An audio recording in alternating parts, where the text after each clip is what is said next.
আপনার জন্য জাতিকে 5টা উপদেশ দিয়ে গেলাম। এক, আপনার জীবনের সবচেয়ে জরুরি কাজ কোনটা? এর চেয়ে জরুরি কাজ পৃথিবীতে নেই, সেটা হলো নামাজ। মনে রাখতে হবে আপনাকে।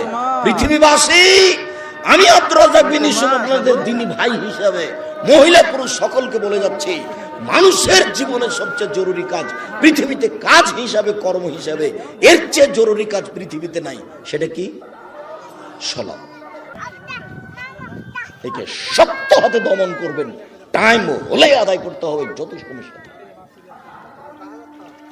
কোন দিন 5 মিনিটের জন্য এর সাথে আপোষ করবেন না। এর চেয়ে জরুরি কাজ পৃথিবীতে নেই। 2, দ্বিতীয় পৃথিবীতে জরুরি কাজ হালাল রুজি। আপনাকে আমি ব্যাংকে লোন নিয়ে ব্যবসা করতে বলিনি, কোনোদিন বলিনি। চকলেট দিয়ে ব্যবসা করতে বলেছি, তাহলে লোন নেওয়া লাগবে না।